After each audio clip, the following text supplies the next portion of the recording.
The town of Red Hollow hadn't changed. It was still dry, still dusty, still haunted by its own past. But Ethan Cole had. He rode in just before sunset, the brim of his hat pulled low, his shoulders broad, a quiet confidence carved into him by years spent surviving on the edge of the world. The scar that ran along his jaw caught the last rays of light, a silver reminder this was a man who had bled for second chances. Women glanced his way, their curiosity piqued. Men watched him just once, and remembered precisely why they preferred to keep their mouths shut. 5 years ago, Red Hollow had hailed him as a hero. Then, in the space of a single, terrible night, they had branded him a killer. Now, he brought his horse to a halt outside the old saloon. The sign still creaked, a familiar mournful tune in the wind. Marlowe's place. The very same spot where his old life had ended. He dismounted slowly, deliberately. Every step he took onto the dusty main street felt like stepping into a grave that still remembered his name, a grave they had dug for him. He pushed through the saloon doors. Inside, the world froze. The piano went silent mid-tune. Glasses paused on their way to lips. A few hushed whispers slithered across the room like snakes in the dust. "That's him," someone breathed. "No, it can't be." Another voice, laced with disbelief, insisted Ethan Cole's dead, but he wasn't, and that simple fact seemed to trouble them far more than his supposed death ever had. At the bar, wiping down a glass, stood Clara Bennett. 5 years hadn't managed to soften her grief, not one bit. Instead, it had sharpened her strength, forging it into something as hard and unyielding as the land itself. Widow, ranch owner, the only person in this entire town who never once believed the lie they all told themselves. She turned, her movements slow and measured. Their eyes met across the sudden, heavy silence of the room. In that one look, the crowded saloon, the curious faces, the lingering fear, it all disappeared. "Ethan," she whispered, the name a ghost on her lips, as if she'd said it to herself every night since his grave went cold. He walked toward the bar, his boots sounding loud on the floorboards. "I didn't plan on coming back, Clara," he said, his voice quiet, meant only for her. "But someone sent men after me." Her jaw tightened, a flicker of anger in her eyes. "They know you're alive." He gave a slight nod. "I am." As if on cue, thunder rolled low and deep across the plains, a promise of the storm to come. The saloon doors swung open again, this time with more force. In the doorway stood the new law in Red Hollow Sheriff Dalton Briggs, a man who wore his tin badge like a threat, his hand resting casually near his holster. He stepped inside, his eyes scanning the room before they locked onto Ethan. A slow, cruel smile spread across his face. "Well, I'll be damned," Briggs drawled, his voice filling the quiet space. The ghost came home.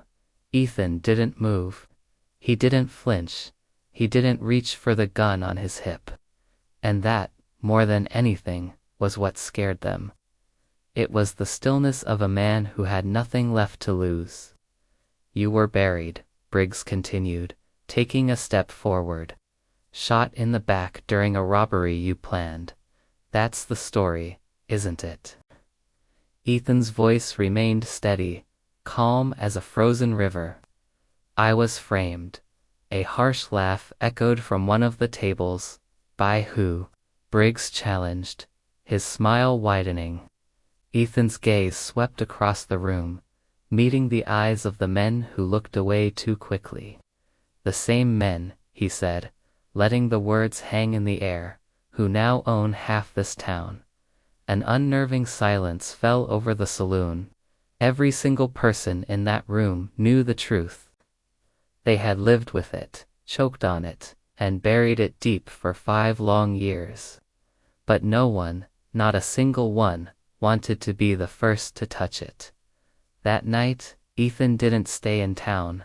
He made his way to the old, abandoned cabin near the creek, the one he'd built with his own 2 hands, back when he had a future. As the darkness settled, Clara arrived, carrying a basket with food and a canteen of water. She didn't ask him questions. She didn't need to. Some truths were too heavy for words. They sat by the small fire he'd built, the flames dancing in her eyes. "They killed my husband," she said quietly, her voice flat, staring into the fire. "And they blamed you for it." "I know," Ethan replied. She finally looked at him, her expression grim. "They'll kill you again if they get the chance. This time for good." Ethan stood up, his silhouette tall and steady against the firelight. "Then I won't give them one." The storm that had been threatening all evening finally broke just before dawn. The heavens opened up, turning the dry earth to thick, clinging mud. But the rain couldn't drown out the sound of thundering hooves approaching the cabin. Guns barked in the darkness, their flashes illuminating the downpour. But this wasn't the man they had ambushed 5 years ago. This was someone else. Ethan moved like the man he used to be, the hero they once called him, fast, precise, and utterly relentless. He disarmed one attacker with brutal efficiency, knocking another cold with a single, calculated blow. But then, a third man raised his rifle, taking aim not at Ethan, but at the cabin door. Clara screamed. In that split second, Ethan didn't hesitate. He moved, intercepting the shot, the bullet tearing through his shoulder. But he didn't fall. He just gritted his teeth and walked forward into the driving rain. His blood mixing with the mud on the ground, his eyes burning with something Red Hollow hadn't seen in years. Justice. At sunrise, the storm had passed. The first light of day revealed a strange sight in the center of town. 3 men, beaten and broken but alive, were tied securely to the hitching post outside the sheriff's office. Town. 3 men, beaten and broken but alive, were tied securely to the hitching post outside the sheriff's office. Pinned to one man's chest with a hunting knife was a note. The words scrawled in Ethan's unmistakable hand. "You buried the wrong man." From the shadows of his office doorway, Sheriff Briggs watched the scene unfold. He saw the note. He saw the townsfolk gathering, whispering, their fear now mixed with a dawning realization. And for the very first time since pinning that star to his chest, Sheriff Dalton Briggs was afraid. He was afraid because the ghost who came home wasn't looking for revenge. He was looking for the truth. And he wouldn't stop until all of Red Hollow was forced to face it. The town of Red Hollow awoke to a changed world. Fear, which had once been a shapeless shadow, now had a name and a face. Ethan Cole. He stood in the broad daylight, wounded, yes, but far from broken. By noon, Sheriff Briggs had ordered his men to release the townsfolk he'd rounded up. His voice was gravelly, dismissive. "There's no proof," he declared to anyone who would listen. "Just another one of an outlaw's tricks. But proof, like a seed planted in fertile soil, has a way of breathing, of growing, especially when the truth is patient enough to wait." Ethan didn't rush his return. He allowed his body to heal, taking it one slow day at a time. Each morning, he'd take a deliberate walk through the center of town, his presence a quiet, constant reminder. His eyes, sharp and discerning, missed nothing. Every evening, he'd find a quiet corner, and simply listen. He knew people talked freely when they believed ghosts weren't listening, when they thought the past was truly buried. Whispers turned to murmurs, and murmurs to hushed conversations, weaving a tapestry of secrets and suppressed truths. Through it all, Clara stood firmly by his side. Their bond wasn't that of lovers, not yet anyway. It was something deeper, something more resilient. It was belief. One cool evening, as the sun painted the sky in shades of orange and purple, she spoke to him softly. "You could leave, you know. You've made your point. No one would blame you." Ethan, his gaze fixed on the horizon, slowly shook his head. "This town raised me, Clara. I won't just stand by and let it die crooked." His words weren't born of anger, but of a profound sense of duty. The tension finally snapped at sundown. Briggs, feeling the pressure mount, decided to make his move. He gathered his loyal men, a group bound by greed and fear, and marched them straight to Clara's ranch. The scene was stark, a violation of the day's end peace. He put a cold gun to her head, his face a mask of desperate authority. Just then, a lone figure emerged from the twilight. It was Ethan, walking with a steady, unhurried pace. His voice cut through the heavy air, calm but carrying an undeniable weight. "Let her go, Briggs." The sheriff sneered, a cruel twist of his lips. "You should have stayed dead, Cole." But Briggs had made a fatal miscalculation. He was so focused on the ghost in front of him that he failed to see the living that had followed. Behind Ethan, the town had gathered. Farmers with calloused hands, ranchers who knew the land. Even the quiet piano man from the saloon, his fingers now still.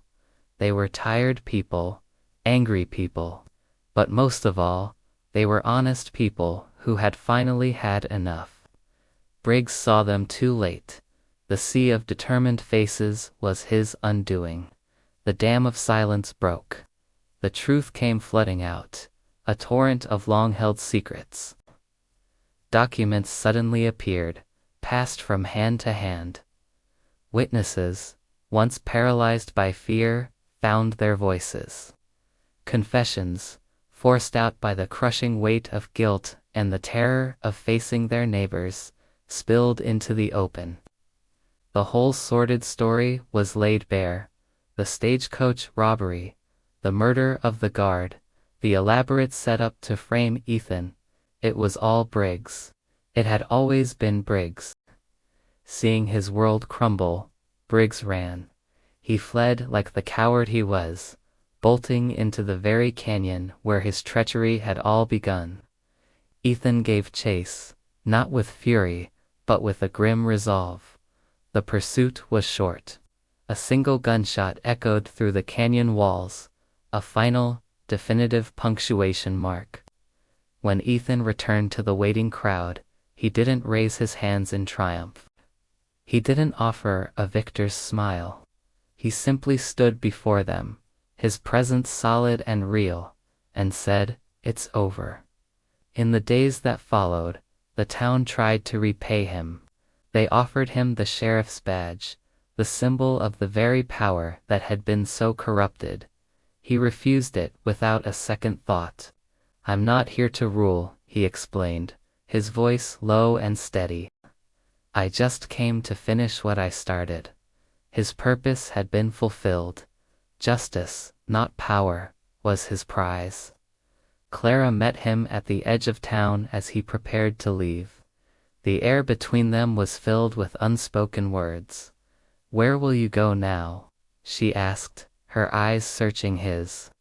Ethan looked west, towards the setting sun and the endless road that stretched before him. "Where the road is honest," he replied. She reached out, and her fingers brushed against his hand, a light, grounding touch. "This town will remember your name, Ethan Cole." For the first time since his return, a genuine smile touched Ethan's lips. It transformed his weary face, revealing the man beneath the legend. "That's enough," he said softly.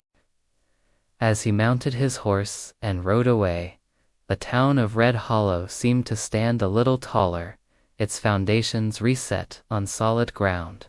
Because sometimes a man doesn't come back for revenge, he comes back to make things right. Thanks for watching. If you enjoyed this story, don't forget to like, subscribe, and hit that notification bell for more.